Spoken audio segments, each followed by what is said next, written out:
it's a free game of the month, so okay. And I got... Whoa! What the... Because that makes sense. What is going on?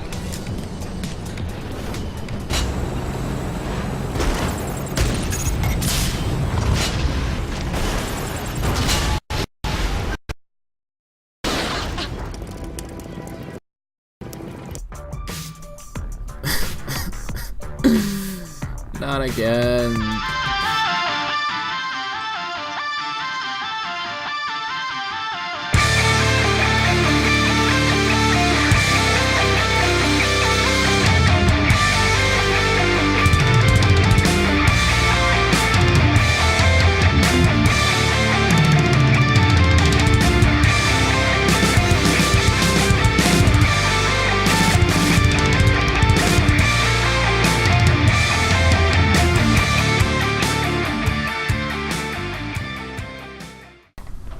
Hardware Rivals is the predecessor to the 2002 Hardware Online for the PS2, which I have not personally played. Hardware Rivals is a 5-on-5 multiplayer-only online vehicular combat shooter. Hardware launched on January 5th, 2016, the day it became free. Now, once this game does not become free game of the month anymore, it will go to its full price of $19.99. First, let's jump into the good qualities of the game. Now, the graphics are actually pretty good. They're not your super realistic kind of GTA style graphics. They're more of a cartoonish, more of a Banjo-Kazooie style graphics design, but the graphics are really crisp and clear, so it works well for the game. The colors from the weapons that you shoot from your vehicle at your enemies look great. They shoot off bright colors, and when they do hit your enemy, they create huge explosions which look actually really good in the game. And the nice thing is, when those huge explosions go off, you don't lose any frames. So that's a plus also. Now, one of the most unique things about Hardware Rivals is the map weapons. How the weapons work in Hardware Rivals is you have your primary and your special weapons. Your primary is either the buggy's minigun or the tank's cannon. Now, the buggies have a minigun on top of their buggy that you use to aim and shoot, and you have unlimited ammo. And then the tanks are basically the same thing, but instead of miniguns, they are the cannon that you shoot at your enemies, and you have unlimited ammo of that also. Now, the special weapons are the weapons that you pick up off of the ground. Now, the special weapons can be different. They each have a different picture. It's kind of like this bubble that appears on the map, and you drive into it to pick it up. Now, each weapon has its different pictures. The missiles are normally yellow, there's EMPs that are the blue, the green are another style of EMP, and then there's the purple, which are just your non-lock-on missiles. Now, the map weapons are distinctively unique to the 4 maps. Now, we're just going to focus on the pyramid map, because that's the one I played on the most. Now, the pyramid map, there is going to be a map weapon that randomly appears halfway through the game that whoever finds it and picks it up, they can use it, and it causes the map to start a 30-second countdown. And now, again, for the pyramid map, everybody has to rush into the pyramid because the pyramid has started shooting fire and raining down outside of the pyramid. So anyone who's outside is going to die within those 30 seconds if you're outside. But that causes everybody to rush into the same place and causes havoc inside. Now, anyone who was still stuck outside and dies, that counts as a kill whoever picked up the item and used it. Now, let's go to the bad qualities of the game. What are the vehicles like, and is there any customization? Thankfully, yes, there is some customization.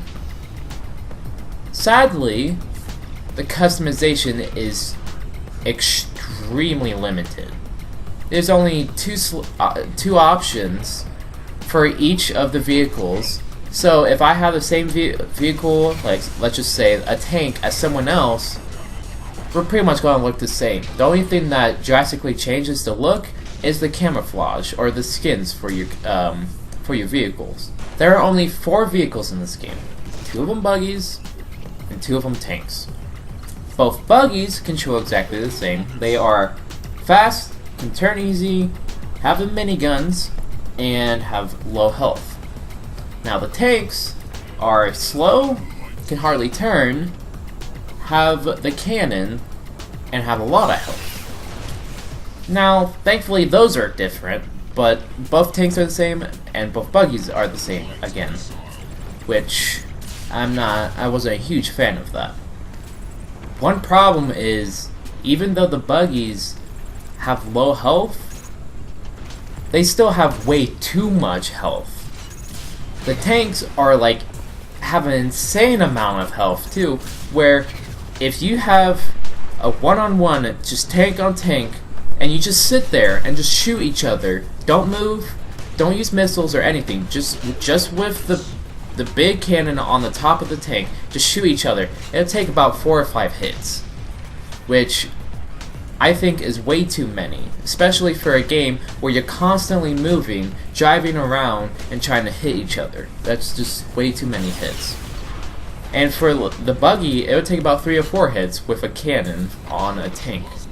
Another customization thing is you can actually customize your character, but again, there's only 4 different characters. There's 2 male and 2 female, which, okay, what do they do? Because you can't even see them in the tanks, and you can barely even see them in the buggies. So what's the purpose of them? Well, they change your character's voice. Each male has a different voice, and each female has a different voice, so that's the biggest thing that you are going to notice in this game. You might ask, well, there's only 4 maps in the game. I mean, there's gotta be some sweet game modes and maybe something to keep me coming back and enjoying the game. No, it's just Chuck Testa. Sadly, you are mistaken. There is only 4 game modes. I have no idea what their obsession is with the number 4, but there's only 4 game modes, and they're the most basic game modes I've ever seen. There's Team Deathmatch, Capture the Flag, Domination, and Free-for-all. Other than those 4 modes, there are private matches and training, which I highly doubt hardly anyone plays. So if there's only 4 maps, 4 game modes, 4 characters, 4 tanks, well, at least there's a progression system, right? Yes, there is a progression system, and it's not a terrible progression system, but it's not great. Each level you get, you unlock a new ability for your character, which helps maybe rotation or control while you're in the air, or aim assist, and I highly recommend you getting aim assist, because this game's aiming system really sucks. For a game that is solely designed to shoot your enemies, you would expect the aiming to be better. Now, the buggies, it's a lot easier to hit your enemies because it's a minigun, but with the tanks, the shells, they do a lot more damage than the miniguns, but they're drastically harder to hit someone.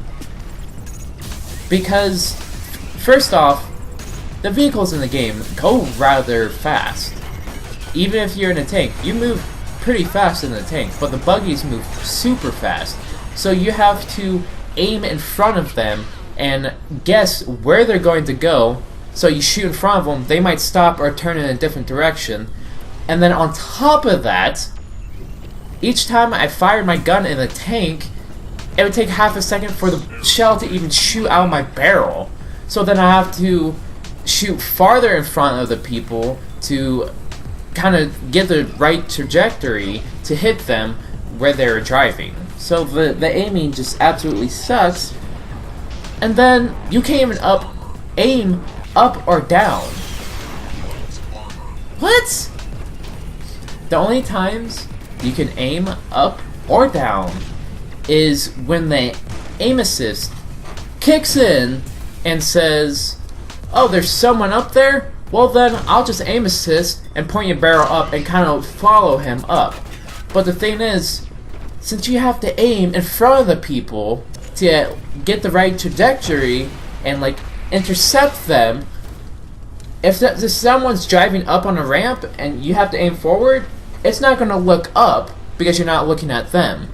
So it doesn't exactly work when you're trying to aim at someone above. I went from playing Hardware Rivals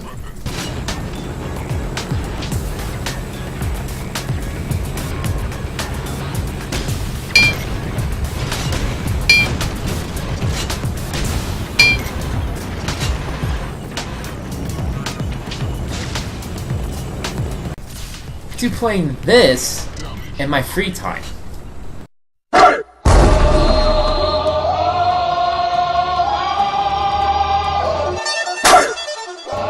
Here comes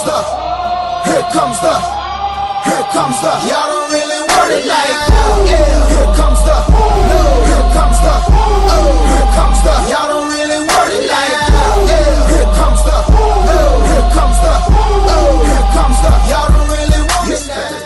I know. It's not a fair comparison because Just Cause 3 is a AAA game, and Hardware Rivals is a much smaller company and they don't have the funding. But again, for an online multiplayer game only, you would think the aiming would be better. And that last shot in Just Cause 3 that I made, that was on my first attempt. You saw that distance? That was an incredible distance. And in Hardware Rivals, if someone was that distance, it would take me at least 4 or 5 shots to actually hit the freaking enemy in front of me. Just Cause 3, first shot, got it perfectly. Now, the moment we've all been waiting for. What is the score for this game? Now, let me say first, how I'm going to do my ranking system for these games, these free of the month games, is 1 is the most terrible game I've ever played in my life, and 10 is the best game I've ever played in my life, and 5 is an average game. Not bad, not good, average. Now I'm going to be scoring these games on the graphics, how well it runs, the gameplay, and if there's something unique and kind of interesting about the game. I, the Alabaster Dragon, give this game a 4 out of 10. Because not only does the game have terrible aiming, it has lack of content, the multiplayer was constantly crashing, and then the overly high price of $19.99 if you didn't get the game for free. Now, if this is your cup of tea, go ahead, go out and download the game if you want. I'm not gonna judge you there. Maybe you really like these types of games. This game is 6.7 gigabytes to download. Now that's not a ton of gigabytes, but with me already running out of space on my PS4 because all the other games, I'm going to uninstall this game, along with quite a few of the other free of the month games on my PS4. Thanks everybody for watching, and I'll see you guys during the next free game of the month. Later.